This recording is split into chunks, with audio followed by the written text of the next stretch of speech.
What is up, peeps? Burn back again, doing a little tactics and strategy part 2 King of the Hill event video. This is an attack we did. We were having some trouble with defense.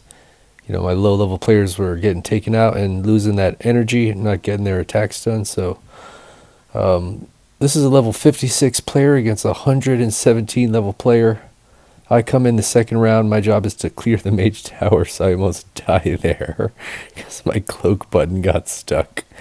He's going to come back, and then Jax is going to come in the fourth round and just clear any remaining projectiles. Now, I do recommend doing this as soon as you start, focusing on that base, because, when it comes to crunch time, you're not going to have to help your low-level players. So get them either done early or, get their first attacks in so that they can just raid while you guys, hammer it down, while you really crush it down and put down the big points. So, this is how you're going to help your lowest level players get the highest amount of points that they can get and help you benefit taking down those big bases. So just making the most out of your low level players.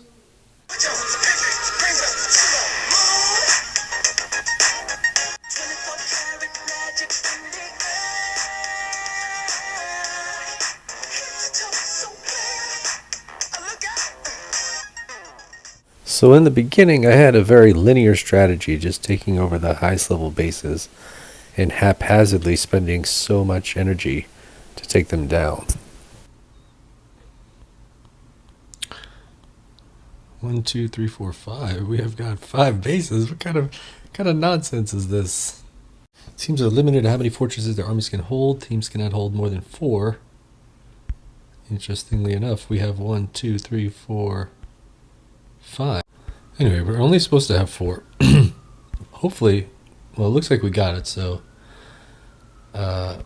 if you have a low level base and then you take a higher level base, you're supposed to lose the low level base. So we didn't mind losing this one down here for whatever glitchy reason. We have 5. So anyway, there's been 2 times, and one of them was really rough, where Tremendous took first place and really stacked up a nice lead. The fact that they are able to hold Ashengard when they put like hundreds of thousands of barricades on it, they can hold it for 10 hours and get it up to like 300,000 points for themselves. So they're earning a lot. Now when we take it, we probably get around like 175, 200,000 points when we take it back. So it's a nice chunk to sort of even the playing field. But they had 3 and 4 bases at a time. So right now they have none. We have taken their bases, and we just took Biancourt, and they had like 7k on it, and then my guys are putting some damage down on it. I was like, guys, stop it. I was like, do not help them take a base. They don't have any bases. So if we can hold 4 and they have 0, then we can really stack up this lead, even when they take Ashengard, because they will. They've got 164k on it. They're banking it. That's their their pot of gold at the end of the rainbow. And it could be, because when they take it back, their score is going to jump up, kind of even up with ours. If we keep 4, or 5 in this case, but if we keep 4 and we just cut off their legs every time they go for a base, let other teams, because another team started helping us. We were going for Biancourt, or my teammates were going for Biancourt, and I didn't want that. But then another team put down 12k on it, and I was like, yo, this is the time. I was like, this other team, they don't realize, but they're helping us take it. So, as long as we don't help them take it, now we can cut their legs off. And, they will get 1, but as long as we keep them from having 4, we're gonna creep up on that win. And I'm only defending them. Like anyone else, you can have all the points you like, but I'm going to make you use every health pot you got. I did not. You guys have. We talked. We actually had a little talk, and I was like, yo, you guys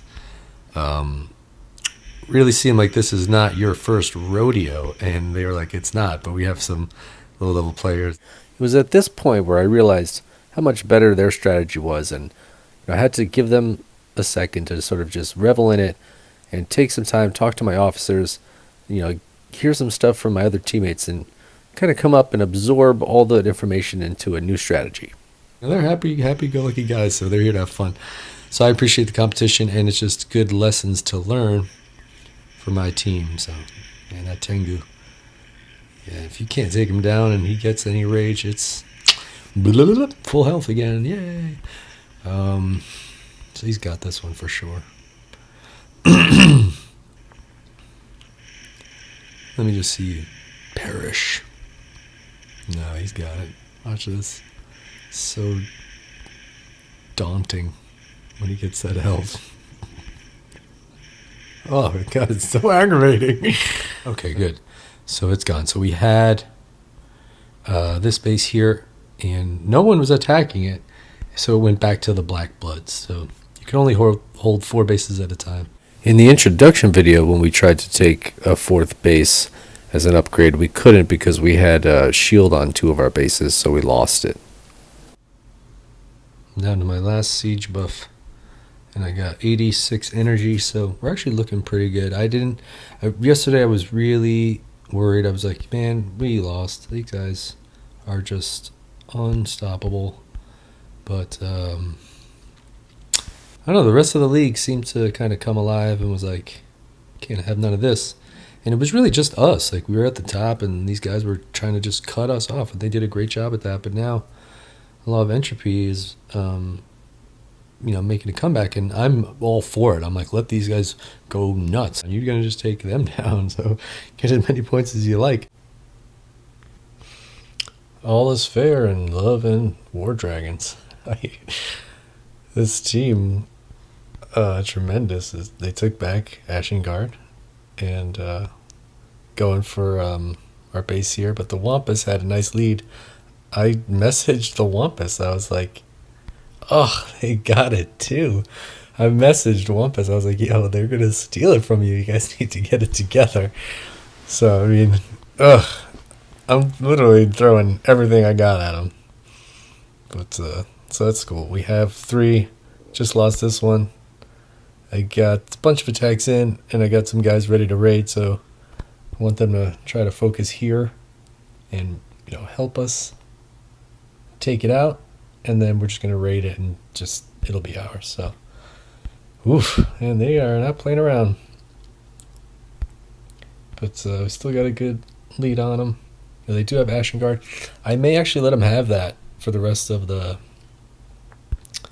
event, and just, if I can take down their other bases, because they're not going to, I don't think they have the resources to boost up everything else. I think so. If they can just make 30k an hour and we can steal everything else from them, right now, we only have 3, but we're making 31, so we can still hold the lead. So if I take down that base in an hour, and we take this base right now for another 10k, so we're talking we'll have 40k, they'll have 40k, we'll have 41k. So as long as we keep that little bit of lead, then we're gonna win. So what do we have here? We have 4 bases. I'm trying to take out Bizencore so we can have 4 stronger bases. Now we have this one going down to Fedor, and they've got quite a good amount on it. It's going to be theirs. So if you take this 4th base, or if we take this base while we have 4 bases, this base, Nefedor, will actually go back to the Black Bloods and kind of cheat Drakenherd out of getting that bounty for the 33k victory points, because it'll be worth victory points, but it won't be worth our victory points. So that's what happens when you upgrade. If you have 4 bases and you take another, the lower one will go back to the Black Bloods.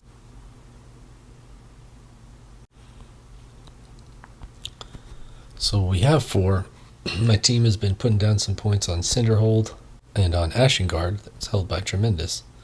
And I've told them, I was like, don't do that. I mean, it'll be fine. Let's say we lost Nefeder first, right? So we lose this base, and then we pick up this base, we have 4. Then we're going to start thinking about what's our next move. But every time we get involved, the lower teams back off. So, like for instance, we went pretty hard on this base, and no others, like no one else will touch it. They see that we're on it, and that we really scare people off. So I tell my teammates, I'm like, we can use these other teams' points. Like, let them get 2K, let them put 10K, because then we're just going to come in and blast it down. So it's going to be ours. But either we do all the work ourselves and spend as much energy as it takes, or we kind of take advantage of letting these teams kind of hope, and then we just kind of take their hope and their base away from them. So, but it's a nice little bloodbath we got going on. We have about 200,000 points more. Within the next half hour, they'll start closing that gap.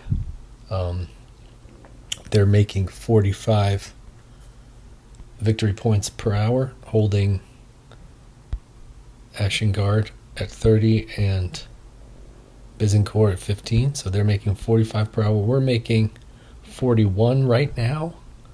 This one's only 6K per hour. So when we take this, it's 15K per hour. So that's an extra 9. So we'll be making 50 per hour. So once we're making 50 per hour, they're making 30 per hour.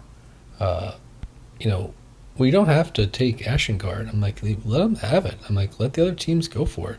If it gets really nasty, then we'll try to blast it down, and that 200,000 points we get, may make the difference. But for right now, let the points stack up. Let the other teams try to, just help us out unknowingly. We needed your help, and you wouldn't do it if we asked. So.